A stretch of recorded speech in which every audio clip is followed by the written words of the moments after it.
হচ্ছে গল্পদের গল্প, শুধুমাত্র গল্প কবিতায় অয়ন ইউটিউব চ্যানেলে।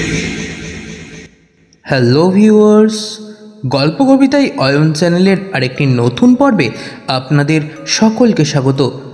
আমাদের চ্যানেলের সমস্ত রকম গল্পের নোটিফিকেশান সবার আগে পাওয়ার জন্য এখনই সাবস্ক্রাইব করুন আমাদের চ্যানেলটি এবং পাশে থাকা বেল আইকনটি ক্লিক করে নোটিফিকেশানটি অল করে দিন।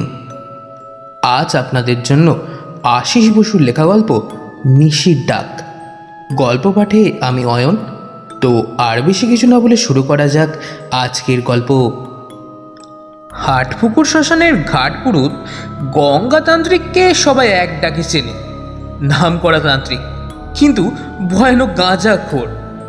শ্মশানের পাশে ডেরা বেঁধে রয়েছে বহুদিন ধরে। দিনে থাকে শ্মশান কালীর মন্দিরে। বহু মানুষ এসে ভিড় করে। শোনা যায় বহু মানুষের বহু উপকার সে নাকি করে দিয়েছে। নরুডমের বিধবা বউ কালী তার সেবা করে। শ্মশানে মরা এলে ঘাটের কাজ করে।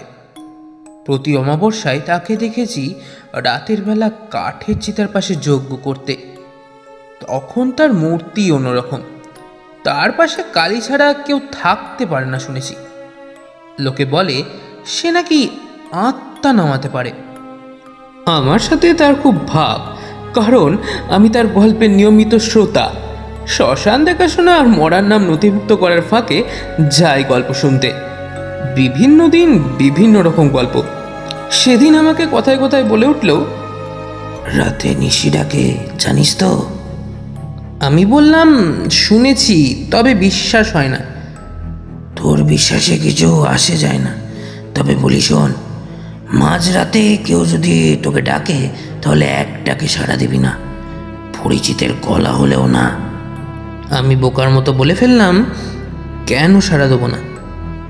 কোনো মানুষের প্রতি আকর্ষণ থাকলে অনেক সময় নিশি তাকে ডেকে নেয়। আমি কৌতূহলী চোখে গঙ্গাতান্ত্রিকের দিকে তাকালাম। সে বলল, শোন তবে, তোকে আজ একটা ঘটনা বলি।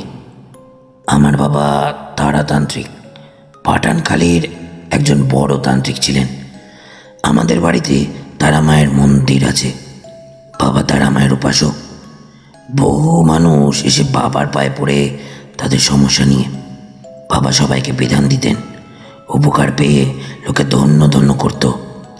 ছোটবেলা থেকেই আমি আমার বাবার মন্দিরে কাজকর্ম করতাম। একদিন বাবা আমায় ডেকে বললেন, দেখো গঙ্গা, আমাকে কামাখ্যামা ডাকছে।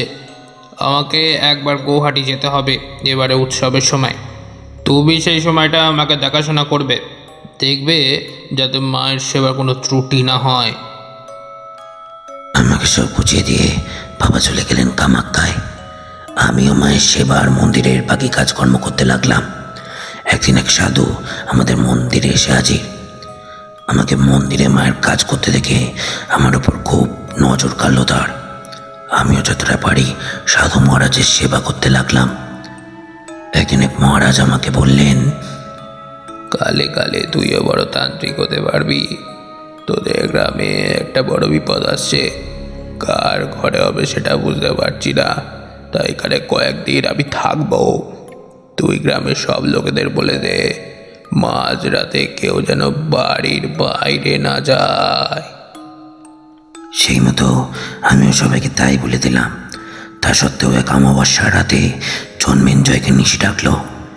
সে রাতের বেলা নিজের বাড়িতে শুয়ে ঘুমাচ্ছিল। পরদিন সকালে তাকে আর দেখা গেল না। তার বুড়িমা বলল তাকে নাকি মাঝরাতে কেউ নাম ধরে 3 বার ডেকেছিল। জন্মেঞ্জয়ের খোঁজে চারিদিকে তোলপাড় শুরু হলো। এদিকে আমার বাবাও কামাখ্যা মায়ের দর্শন করে ফিরে এলেন। সাধু মহারাজকে দেখে মহারাজের পায়ে হাত দিয়ে প্রণাম করলেন। বাবাকে মহারাজ বললেন, তোর বেটা খুব ভালো যোগী হবে বয়সকালে, তবে ওকে অনেক জায়গা ঘুরতে হবে, অনেকের কাছ থেকে অনেক কিছু শিখতে হবে। বাবা বললেন, তা না হয় হবে, কিন্তু গ্রাম থেকে একটা লোক অদৃশ্য হয়ে গেল, কেউ কিছু বুঝতে পারলো না। মহারাজ বললেন, এটার জন্যই তো তোর অপেক্ষায় বসে আছি। এটা আমার একার কাজ না, আজ অমাবস্যা, আজ রাতে তুই আর আমি একসাথে পুজোয় বসে মায়ের কাছে জানতে চাইবো ব্যাপারটা। এরপর রাত 12টায় দুজনে আসনে বসে যজ্ঞ করা শুরু করলেন। সারা রাত ধরে চলল যজ্ঞ। পরে স্নান সেরে মন্দির থেকে ঘরে ফিরলেন বাবা আর মহারাজ। দুজনের চোখ একদম রক্তের মতো লাল। বাবা সাধু মহারাজ আমাকে বললেন বিকেলে গ্রামের সবাইকে বাড়ির মন্দিরে হাজির থাকার জন্য। এই শুনে আমি গ্রামের সবাইকে খবর দিয়ে এলাম। এরপর বিকেলে সবাই এসে দাঁড়ালো মন্দিরের সামনে। বাবার কথা মতো বাবা সবাইকে বললেন, শোনো তোমরা, জন্মেঞ্জয়কে সেদিন রাতে নিশ্চিতে নিয়ে গেছে। কোথায় রেখেছে এখনো ঠিক বোঝা যাচ্ছে না, তবে মনে হচ্ছে বড় কোনো ঝাঁকড়া গাছের ওপর রেখেছে। এই শুনে সবাই গ্রামের বড় গাছগুলো খুঁজতে দেখতে লাগলো। এইভাবে খোঁজাখুঁজি করে বেশ কয়েকদিন কেটে গেল, কিন্তু জন্মেঞ্জয়ের কোনো খবর পাওয়া গেল না। আমাদের গ্রামেরই ছেলে সধুচরণের শ্বশুর বাড়ি হেড়ে ভাঙা। বউকে সেখানে দিয়ে গ্রামে ফিরছিল সধুচরণ। ওর বউয়ের নাকি বাচ্চা হবে। কাটাখালির পীরের পাড়ে একটা বড় মাঠ, মাঠের এক কোণে একটা বড় গাছ। প্রতি সপ্তাহে সেই মাঠে হাট বসে একদিন। অনেকটা পথ হেঁটে ক্লান্ত হয়ে বট গাছের তলায় এসে বসল সধুচরণ। গ্রামের আরও দুজন ওখানে এসে বসেছিল। এরপর সবাই মিলে খোশ গল্পে মশগুল হয়ে গেল। এমন সময় একজনের মাথায় গাছ থেকে কে যেন একটা পড়ল। সবাই জিজ্ঞেস করলো, কি পড়লো গো? মাথায় হাত দিয়ে সে বলল, জলের মতন গিয়ে যেন একটা পড়েছে। উপরে কোনো পাখি টাকির গা থেকে পড়েছে হয়তো। বলতে বলতেই আর একজনের মাথায় পড়ল। এবার সবাই উঠে দাঁড়ালো, উপর দিয়ে তাকিয়ে বুঝতে চেষ্টা করলো ব্যাপারটা কি। একজন এবার বলে উঠল, দেখো, কার একটা গামছা দেখা যাচ্ছে না? হ্যাঁ তাই তো, আমাদের গ্রামের নিতায়ের ডান পিঠে আর সাহসী বলে খুব নাম ডাকাছে। সে সঙ্গে সঙ্গে কাঁধের গামছাটা কোমরে পেতে গাছে ধরতে শুরু করলো। বেশ খানিকটা উঠে সে বলল, ওই দেখো, একজনের গাছের উপর শুয়ে আছে একজন।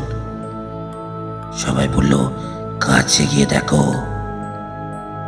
কাছে গিয়ে নিতাই চিৎকার করে বলল, তোমরা সবাই গাছে উঠে এসো, দেখো একজন মরা লোক রয়েছে। বলেই সে তরতর করে গাছ থেকে নেমে এলো। এই শুনে সবাই খুব ভয় পেয়ে গেল, ছুটল গ্রামের দিকে। গ্রামে ঢুকে সবাই মিলে হইচই বাঁধিয়ে দিল, আর গ্রামের সব লোক জড়ো হয়ে গেল। সবাই মিলে ছুটল কাটাখালির বিলের দিকে। গ্রামের সব সাহসী ছেলেরা কাছে চলল। একজন দেখে চেঁচিয়ে বলল, জন্মেঞ্জয়কে পাওয়া গেছে। সবাই হতচকিত। যাই হোক, এরপর অনেক চেষ্টার ফলে জন্মেঞ্জয়কে সাবধানে গাছ থেকে নামানো হলো। তখনও সে অচেতন। এদিকে একদল গ্রামবাসী মন্দিরে গিয়ে বাবাকে বলছে সব। সাধু মহারাজ নির্দেশ দিলেন জন্মেঞ্জয়কে যেন এখানেই নিয়ে আসা হয়। সেই মতো সকলে জন্মেঞ্জয়কে নিয়ে এলো মন্দিরে। মন্দিরের চাতালে তাকে শুইয়ে দেওয়া হলো। বাবা সাধু মহারাজ তাকে বড় করে একটা গণ্ডি কাটলেন। সেই গণ্ডির মধ্যে কাউকে ঢুকতে দেওয়া হলো না। তারপর তারা গ্রামবাসীদের জন্য একটা গণ্ডি কাটলেন। বলা হলো এই গণ্ডি থেকে কাউকে না বেরোতে, কারণ গণ্ডি থেকে বেরোলেই বিপদ সম্মুখীন। মহারাজের বাবা তারপর আমাকে নিয়ে তাদের প্রক্রিয়া শুরু করলেন। একটা হোমকুণ্ড জ্বালিয়ে তাতে আহুতি দেওয়া শুরু হলো। নিজেদের শরীর বন্ধন করলেন। তারপর মন্ত্রপুত্র জল ছেটাতে লাগলেন জন্মেঞ্জয়ের দেহে। অল্প কিছুক্ষণের মধ্যেই এলো এক বিশাল ঝড়। গাছের ডাল মরমর করে ভাঙতে ভাঙতে সে কি দাপট আর উত্তাল পাতাল জল বইতে শুরু করলো। সামনে যা পাচ্ছে আঁচড়ে ফেলে দিচ্ছে। একটা কুকুর ওই দেখে কেউ কেউ করে ছুটে পালালো। গ্রামের লোকেরা তো টক টক করে কাঁপছে, আর এদিকে জন্মেঞ্জয় আস্তে আস্তে সাড়া দিচ্ছে। হঠাৎ শুরু হলো একটা মেয়েলি কণ্ঠে চিৎকার, আমি তোদের কি ক্ষতি করেছি যে তোরা আমার কাছ থেকে ওকে ছিনিয়ে আনলি? মহারাজ জিজ্ঞেস করলেন, কে তুমি? সঙ্গে সঙ্গে একটা বড় কাঠের টুকরো কোথা থেকে ছুটে এলো আমাদের দিকে। গণ্ডির বাইরে আছড়ে পড়ল এইসব থেকে গায়ের কিছু মেয়ে পুরুষ তো ভয় কেঁদেই ফেললো। বাবা শান্ত হয়ে বললেন, তুমি কে মা? আমি ওর বউ। মনে নেই গত বছর 3 দিনের জ্বরে আমি চলে গেলাম? ও তো ভালোই আছে, আরেকটা বিয়ে করার মতলব ভাবছে। আমি ওকে খুব ভালোবাসি, তাই তো আমার কাছে নিয়ে রেখেছিলাম। তোমরা আমার ঘর ভেঙে দিলে, আমিও তোমার ঘর ভেঙে দেব। বলতে বলতেই আমাদের ঘরের একটা টিন খসে পড়ল। বাবার মহারাজ হোমযজ্ঞ আরো বাড়িয়ে দিলেন, জোরে জোরে মন্ত্র পাঠ করতে লাগলেন। কিছুক্ষণ এইভাবে যাওয়ার পর আস্তে আস্তে স্থিমিত হয়ে এলো। বাবা বললেন, আমি যদি তোমার মুক্তির ব্যবস্থা করে দিই তাহলে তুমি ওকে ছেড়ে দেবে? বাতাস থেকে কণ্ঠ ভেসে এলো, ছাড়তে পারি, কিন্তু ওকে আমি কিছুতেই আর বিয়ে করতে দেব না। বাবা বললেন, ঠিক আছে, ও আর বিয়ে করবে না, তাহলে তুমি রাজি তো? হ্যাঁ, কিন্তু আমার কথা যদিও অমান্য করে? বাবা বললেন, না, সেটাও করবে না, সে আমার দায়িত্ব। এবার তুমি মুক্তি নাও আর ওকেও বাঁচতে দাও। আমি এখন মুক্তি নেব না, তবে এখনকার মতো ওকে ছেড়ে যাচ্ছি। কিন্তু যদি আমার কথার অন্যতা হয়, তবে তোমরা দুজনে এর ফল ভোগ করবে।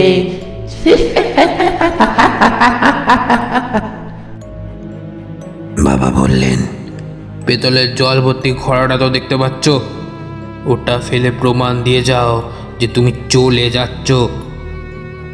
জলভর্তি ঘোড়া একবার শূন্যে উঠে মাটিতে আছড়ে পড়ল, আর একটা ঝড় বয়ে কোথায় যেন মিলিয়ে গেল। জন্মেঞ্জয় এবার আস্তে আস্তে উঠে বসলো। এক গ্লাস দুধ আগে থেকেই তার জন্য রাখা ছিল। এসে বলল সে কিছুই জানে না, সে শুধু জানতো রাতে একটা শাড়ি পরা মেয়ে ছেলে তাকে জড়িয়ে ধরে রাখতো। বাবা তাকে সব খুলে বললেন, আর একটা তাবিজ দিলেন, আর পই পই করে বলে দিলেন বিয়ের চিন্তা মাথা থেকে ছেড়ে ফেলতে। কিন্তু জোরে না শুনে ধর্মের কাহিনী। বছর ঘুরতে না ঘুরতেই পয়সার লোভে কাউকে কিছু না জানিয়ে দূরের গ্রামে কোনো কাউকে বিয়ে করে বসলো জন্মেঞ্জয়। বিয়ের রাতেই ঘরের বাইরে বিড়ি খেতে গিয়ে মা মনসার বাহনের এক বলেই খতম। আর আমার বাবাও সেই রাতে মারা গেলেন। গ্রামের মন্দির থেকে পুজো সেরে বাড়ি আসছিলেন, রাস্তায় পড়েছিল দেহটা। কাটা কে যেন ভেঙে দিয়েছে। এই বলে গাঁজার কলকেটা হাতে তুলে নিল গঙ্গাতান্ত্রিক। শেষ হলো আজকের গল্প নিশির ডাক। আমরা আবার ফিরে আসব নতুন কোনো গল্প নিয়ে। ততদিন ভালো থাকবেন, সুস্থ থাকবেন এবং শুনতে থাকবেন গল্প কবিতায় অয়নকে। ধন্যবাদ।